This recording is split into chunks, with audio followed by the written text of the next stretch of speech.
नमस्कार बच्चों। स्वागत है आपका इस छोटे से प्यारे से YouTube channel Shyam sir Indore वाले इस यूट्यूब चैनल पे आप सभी का बहुत बहुत स्वागत है दोस्तों। लास्ट लेक्चर तक हमने कंप्लीट किया था 6.2 जहाँ पे हमने वेवी कर्व मेथड और इंटरवल मेथड की बात की थी। तो दोस्तों आज हम करने वाले इंक्रीजिंग और डिक्रीजिंग फंक्शन। अब इंक्रीजिंग और डिक्रीजिंग फंक्शन क्या है, ऐसे इमेजिन करो लाइक कि आपकी बैटरी, फोन की बैटरी लगातार आप निकालते हो देखते हो, बार बार निकालते हो देखते हो, हर एक घंटे बाद फोन की बैटरी 10% बढ़ते जा रही है, इमेजिन ही कर सकते हैं। ठीक है, तो आप खुश हो जाओगे, अरे 10% बैटरी बढ़ रही।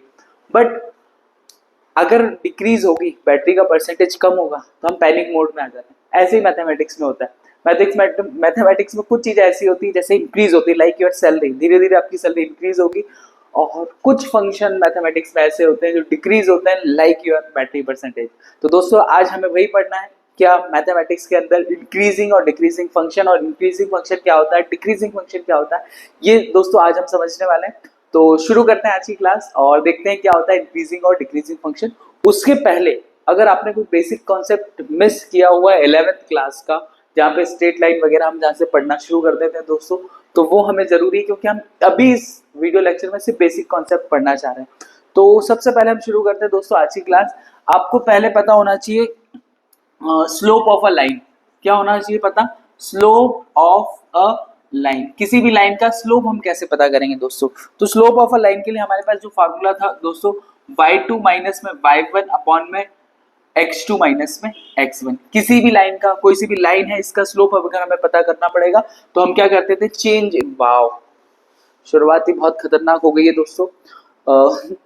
y2 माइनस में y1 और x2 माइनस में x1 हमें पता करना पड़ेगा। y2 माइनस में y1 और x2 माइनस में x1 हमें पता करना पड़ेगा कि ये स्लोप पॉजिटिव है या नेगेटिव है। देखो ध्यान से समझो, y2 माइनस में y1 ये स्लोप का फॉर्मूला है, x2 माइनस में x1 ये अगर आपने थोड़ा बहुत पढ़ा हो तो ये हम बोलते थे tan थीटा। ये 11th क्लास का बेसिक कॉन्सेप्ट है। अगर आपको ये क्लियर है तो बहुत अच्छी सी बात है। ध्यान से समझो दोस्तों, y2 माइनस में y1, इसमें चेंज इन y है, इसलिए हम इसको बोलते थे डेल y1 या डी y अपॉन में dx। और यही हमें सीखना है, डेल x इजिकल टू में, इसको हम चेंज इन y अपॉन में चेंज इन x। तो बस यही हमें सीखना है कि किसी भी ग्राफ में अगर आप x एक्सिस में आगे बढ़ते हैं तो y में जो चेंज हो रहा है वो अगर पॉजिटिव हो रहा है, अगर x एक्सिस में आगे बढ़ रहे हैं, जैसा एक मैंने एक ग्राफ लिया दोस्तों, आप इसमें देखो ध्यान से, अब इस x एक्सिस में आप आगे बढ़ रहे हो तो जो y में चेंजेस हो रहे हैं, y में लगातार इंक्रीमेंट हो रहा है, x में भी जो बदलाव हुआ y में भी बदलाव हुआ। अगर x में बढ़ रहे हो तो y में भी बढ़ रहा है, इसका मतलब आपका इस लाइन का स्लोप क्या है? पॉजिटिव है। तो इस टाइप से मैं बोलूंगा कि ये इंक्रीजिंग है। ये क्या है दोस्तों? इंक्रीजिंग है। वहीं पर अगर मैं ये लाइन ऐसे ले लेता तो x में जब आगे बढ़ोगे दोस्तों, जब x एक्सिस में हम आगे बढ़े तो y की वैल्यू डाउन होती चली जाए, y की वैल्यू क्या होती चली जाए? डाउन होती चली जाए। तो मैं इसको बोलूंगा डिक्रीजिंग फंक्शन। इसको मैं क्या बोलूंगा दोस्तों? Decreasing function. अगर आपको ये वाला कॉन्सेप्ट नहीं पता है तो दोस्तों इसको ध्यान से समझो क्या होता है। मैं बेसिक कॉन्सेप्ट पे बात करूंगा, फिर हम आएंगे अपनी एमएल अग्रवाल की बुक के क्वेश्चंस के ऊपर और वो क्या होते हैं वो समझेंगे। तो सबसे पहले आपको तो किसी भी चीज का स्लोप पता होना चाहिए। स्लोप का मतलब ये समझो कि y2 माइनस में y1, x2 माइनस में x1, ये किसी इंस्टेंट पे चेंज देख रहे हैं कि y में क्या चेंज आ रहा है जब x में हम चेंज कर रहे हैं थोड़ा बहुत। अगर ये चेंज पॉजिटिव आएगा तो इंक्रीजिंग फंक्शन, और अगर ये चेंज नेगेटिव आया तो डिक्रीजिंग फंक्शन। आई होप आपको इतना क्लियर हो रहा होगा दोस्तों। अब हम आगे बढ़ते हैं।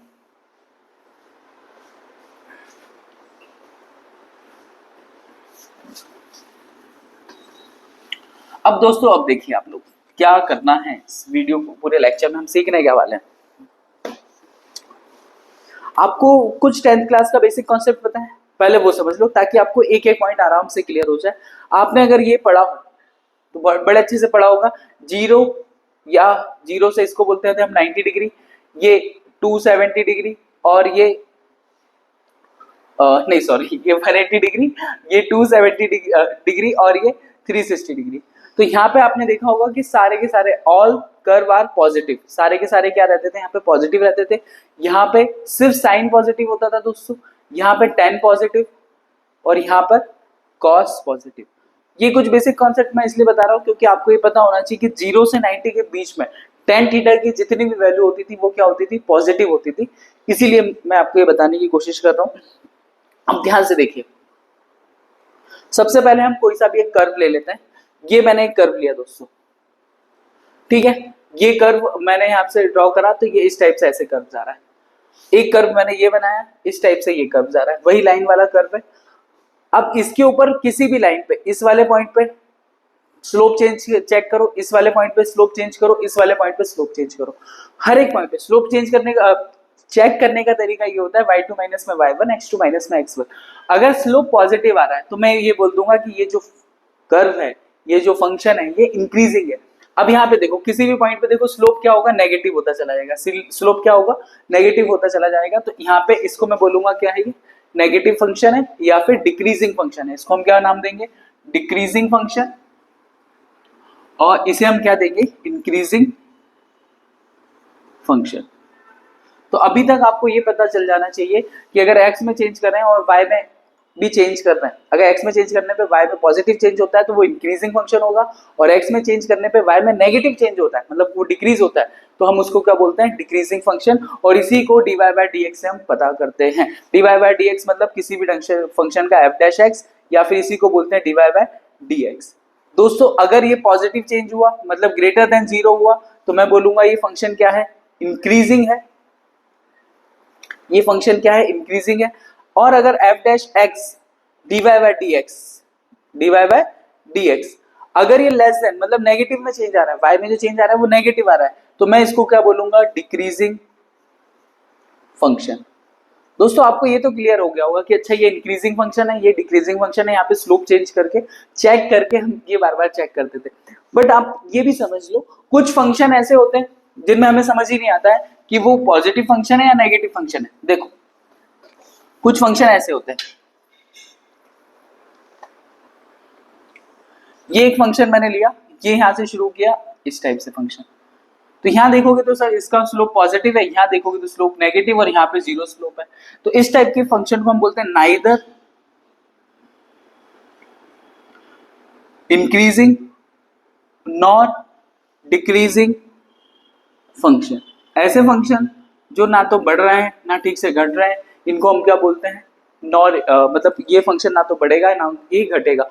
हाँ बट ये फंक्शन की हम जब बात करेंगे तो किसी एक इंटरवल में बात करते हैं कि a से लेके b तक ये फंक्शन कैसा है, इंक्रीजिंग है, और b से लेके c तक क्या होता है, ये फंक्शन डिक्रीजिंग है। जैसे साइन थीटा कॉस थीटा का कर्व देखते थे ना दोस्तों, जैसे ये साइन थीटा का मैंने कर्व बनाया, ये आप ऐसे कर्व देखा होगा।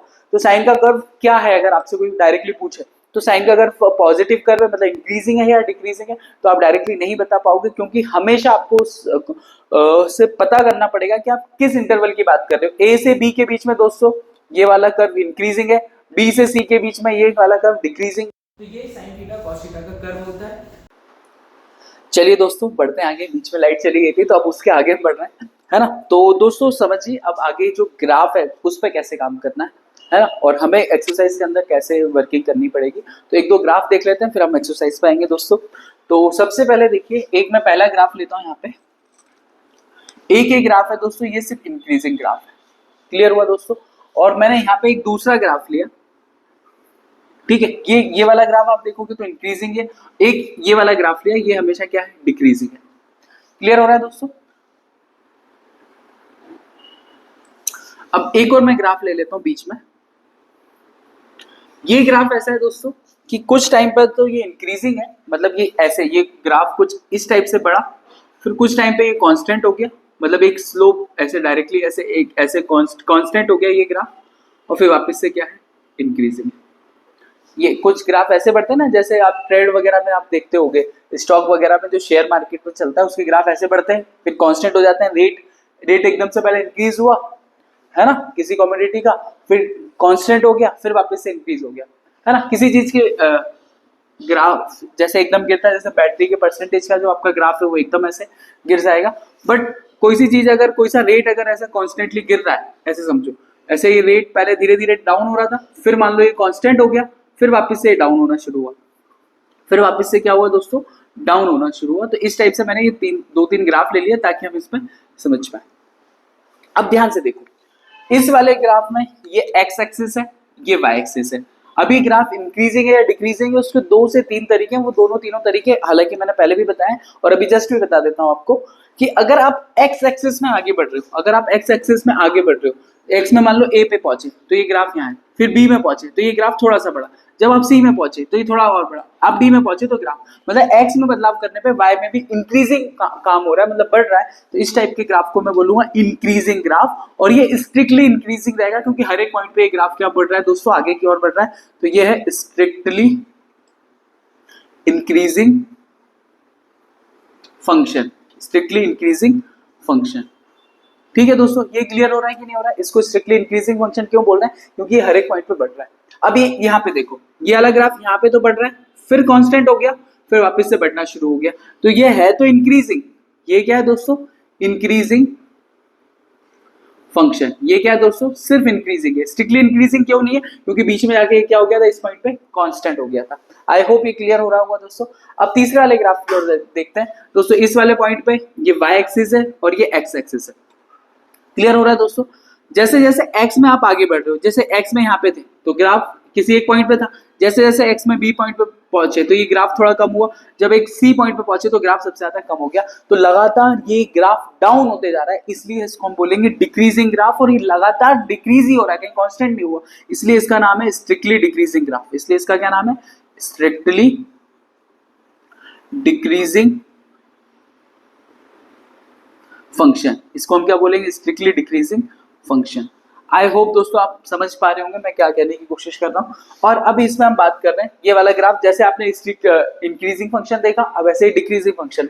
ये यहाँ से आके वाई एक्सिस और ये एक्स एक्सिस, जैसे जैसे एक्स में हम आगे बढ़ते जा रहे हैं, इस वाले पॉइंट पे ये ग्राफ नीचे आ गया, इस वाले ये यहाँ से यहाँ तक, ए से लेके बी तक, यहाँ तक देखो ये वाला ग्राफ कांस्टेंट चल रहा है, फिर वापस से डिक्रीज हो रहा है। तो ये है तो डिक्रीजिंग, पर स्ट्रिक्टली डिक्रीज नहीं हो रहा है, ये लगातार डिक्रीज हो रहा था, पर ये कम हुआ, फिर कांस्टेंट हुआ, फिर कम हुआ। क्लियर हुआ, तो ये डिक्रीजिंग ग्राफ है। ये क्या है दोस्तों, डिक्रीजिंग फंक्शन है। तो ये ऐसे हर एक ग्राफ को हम ऐसे चेक करके कर सकते हैं, बट हर क्वेश्चन में हम ग्राफ तो बनाने वाले हैं नहीं, तो उसके लिए हम जो थोड़े से बेसिक लॉजिक है वो सीख लेते हैं, और ऐसा ही क्यों होता है ध्यान से समझो। ठीक है, ये कौन सा ग्राफ इंक्रीजिंग है डिक्रीजिंग है, कॉन्सेप्ट क्लियर होना चाहिए, उसके बाद ही आप क्वेश्चन कर पाएंगे। चलो, ये स्ट्रिक्टली इंक्रीजिंग ग्राफ है। इंक्रीजिंग क्यों है, क्योंकि एक्स के साथ वाई भी बढ़ रहा है। साथ में दोस्तों हर एक पॉइंट पे हम स्लोप चेक करते हैं। मान लो इस वाले पॉइंट पे स्लोप चेक करो, है ना, इसके ऊपर एक टेंजेंट डालो, तो ऐसे टेंजेंट डालोगे तो यहाँ पे एक स्लोप चेक किया, ये है थीटा। क्लियर हुआ, थीटा।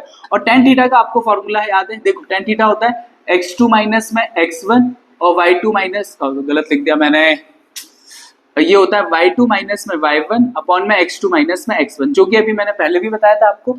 और इसी को मैं बोलता हूँ dy अपॉन में dx, इसी को हम बोलते हैं स्लोप ऑफ एनी लाइन और एनी कर्व, है ना। किसी भी टेंजेंट पे लाइन पे आप स्लोप डालोगे तो tan theta y2 minus y1 dy by dx। यहाँ पे आप स्लोप चेक करो, तो अगर ये एंगल, अगर आपने यहाँ पे क्या चेक किया दोस्तों, स्लोप चेंज किया, स्लोप चेक किया, चेंज नहीं किया, चेक किया, है ना। तो जब आप स्लोप चेक करोगे दोस्तों, तो अगर ये वाला एंगल, ये यहाँ से देखो, यहाँ से ये एक्स एक्सिस पे, तो यहाँ पे जो थीटा है लेस देन 90 डिग्री है, और हमको पता है कि टेन थीटा की 0 से लेके 90 डिग्री के बीच में, है ना, जो पॉजिटिव रिजल्ट होता है। ध्यान से देखो, अगर आपको ये याद हो तो ये 0 डिग्री, ये मैंने अभी बताया था, ये 90 डिग्री, ये होता है 180 डिग्री, और ये 270 डिग्री। तो यहाँ पे ऑल पॉजिटिव होते हैं, सारे के सारे जितने भी साइन कॉस टेन सब पॉजिटिव होते हैं।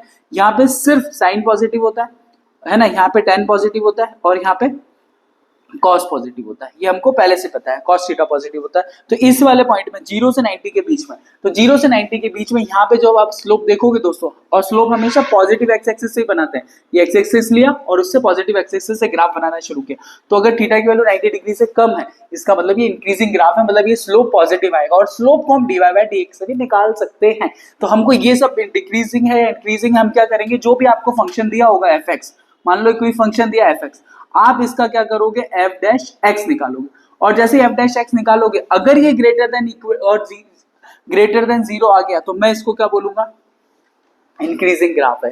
क्या है ये, इंक्रीजिंग फंक्शन है, इंक्रीजिंग ग्राफ है। आई होप दोस्तों क्लियर हो रहा है कि नहीं हो रहा है। यहाँ पे क्या है, इस वाले केस में इंक्रीजिंग फंक्शन के लिए ये स्ट्रिक्टली इंक्रीजिंग में ये वाला कंडीशन आपका फॉलो होगा दोस्तों। इसमें भी आप किसी भी पॉइंट पे स्लोप देखो, यहाँ पे भी स्लोप देखो, पर इस वाले यहाँ पे स्लोप कितना आ जाएगा, यहाँ पे f डैश x की वैल्यू यहाँ पे दोस्तों आ जाएगी 0, यहाँ पे f डैश x आएगा ग्रेटर देन 0, और यहाँ पे f डैश x क्या आएगा, ये भी ग्रेटर देन 0 आएगा। क्लियर हो रहा है कि नहीं हो रहा है दोस्तों, एफ डैश एक्स इस वाले लाइन पे क्या होगा, 0 होगा। तो इसलिए इसकी एक कॉमन जो हम कंडीशन बनाएंगे, वो जो कॉमन कंडीशन मैं ये बना देता हूँ, F dash x greater than तो है ही 0 से, लेकिन किसी पॉइंट पे 0 के इक्वल भी हो रहा है। तो इंक्रीजिंग फंक्शन के लिए ये कंडीशन होगी, हम एक बार डिफरेंशिएट करेंगे, अगर ये वाली कंडीशन फॉलो हो जाती है, पॉजिटिव भी आ रहा है और 0 के इक्वल भी आ रहा है, तो मैं उसे इंक्रीजिंग फंक्शन बोलूंगा। बट अगर एफ डैश एक्स सिर्फ ग्रेटर देन 0 आ रहा है, मतलब सिर्फ पॉजिटिव वैल्यू आ रही है, 0 के इक्वल नहीं आ रही है, तो उसको मैं बोलूंगा स्ट्रिक्टली इंक्रीजिंग, जो स्ट्रिक्टली इंक्रीज ही हो रहा है, इक्वल नहीं हो रहा है 0 के। सेम काम हमको यहाँ पे करना है दोस्तों। अब यहाँ पे देखो tan थीटा, किसी भी पॉइंट पे टेंजेंट ड्रॉ करो और एंगल निकालना शुरू करो। तो ये यहाँ पे मैंने ऐसे करा, ऐसे टेंजेंट ड्रॉ करी दोस्तों, क्या करी मैंने, ये टेंजेंट, और किसी भी पॉइंट पे एक एक्स एक्सिस बना दो, ये बनाया एक्स एक्सिस, एक्स एक्सिस के पॉजिटिव डायरेक्शन से यहाँ पे एंगल दो, तो यहाँ पे जो थीटा है वो ग्रेटर देन 90 डिग्री है। क्लियर हुआ कि नहीं हुआ? और ये जो मैंने बताया है, ये वाला ध्यान से समझो, इसमें सिर्फ साइन 90 से बड़ी जो भी वैल्यू होगी, सिर्फ साइन पॉजिटिव होगा, तो यहाँ पे tan क्या हो जाता है, नेगेटिव हो जाता है। tan थीटा की वैल्यू यहाँ पे जैसे ही नेगेटिव होगी, मतलब कि tan थीटा नेगेटिव, मतलब y2 माइनस में y1 dy बाय dx, ये नेगेटिव मतलब स्लोप नेगेटिव, और स्लोप नेगेटिव का मतलब है कि हमारा ग्राफ क्या हो रहा है, डिक्रीज हो रहा है। क्या हो रहा है दोस्तों, डिक्रीज हो रहा है। तो यहाँ पे बस dy बाय dx मतलब f डैश x अगर लेस देन 0 आ जाए, तो हम क्या बोलेंगे, ग्राफ क्या है, डिक्रीजिंग है। तो इस टाइप के क्वेश्चन में जो फंक्शन दिया रहेगा, आपको एफ डैश एक्स निकालना है। अगर वो लेस देन 0 है, तो आप क्या बोलोगे, स्ट्रिक्टली डिक्रीजिंग फंक्शन है। क्लियर हुआ दोस्तों कि नहीं हुआ? अब ध्यान से, इस यही वाला कॉन्सेप्ट इस वाले में यूज हुआ है। देखो यहाँ पे हमने ग्राफ देखा, वाओ, चलिए आगे बढ़ते हैं। यहाँ पे हमने ग्राफ देखा, ये डिक्रीजिंग है, यहाँ पे डिक्रीजिंग, और यहाँ पे स्लोप कितना है, ये एफ डैश एक्स, यहाँ पे देखो ये लेस देन 0, यहाँ पे एफ डैश एक्स, यहाँ पे भी लेस देन 0, और यहाँ पे F dash X equal to 0 आ रहा है। तो ये तीनों कंडीशन को फॉलो करते हुए अगर हम डिक्रीजिंग फंक्शन की कंडीशन लिखे, तो एफ डैश एक्स हर जगह लेस देन 0 है, लेकिन इक्वल टू 0 भी है। तो डिक्रीजिंग फंक्शन के लिए ये कंडीशन अगर फॉलो हो रही है, तो मैं उसे बोलूंगा डिक्रीजिंग फंक्शन, और अगर सिर्फ लेस देन वाली कंडीशन फॉलो हो रही है, तो स्ट्रिक्टली डिक्रीजिंग फंक्शन। और आप चाहो तो एंगल बना के भी चेक कर सकते हो, क्योंकि ये एंगल्स एक्चुअल में आता स्लोप एंगल से, ये उसी एंगल स्लोप से हम पता करते हैं कि ये हमारा ग्राफ इंक्रीजिंग होगा या डिक्रीजिंग। दोस्तों तो आज के वीडियो में आप इसका स्क्रीनशॉट ले लो और समझ लो। आज के वीडियो में दोस्तों हमने सिर्फ यही कोशिश करी है कि आपको सिर्फ ये समझ में आ जाए कि इंक्रीजिंग फंक्शन क्या होते हैं, डिक्रीजिंग क्या होता है, स्ट्रिक्टली इंक्रीजिंग क्या होता है, स्ट्रिक्टली डिक्रीजिंग क्या होता है। अगर आपको ये कॉन्सेप्ट क्लियर है, तो क्वेश्चन करना कोई बड़ी बात नहीं है। आपको पहले स्लोप पता होना चाहिए कि स्लोप फाइंड क्यों कर रहे हैं, क्योंकि स्लोप बताता है कि कोई सी चीज उठ रही है या डाउन हो रही है। क्लियर है दोस्तों? तो आपको, मुझे यकीन है आपको ये कॉन्सेप्ट वाला वीडियो अच्छा लगा होगा। नेक्स्ट वीडियो में हम शुरू करेंगे 6.3 एक्सरसाइज। लास्ट वीडियो में हमने 6.2 कंप्लीट कर लिया था, 6.3 के लिए तैयार हो जाइए और बढ़ते हैं, मिलते हैं नेक्स्ट क्लास में। नमस्कार, मैं श्याम चरसिया।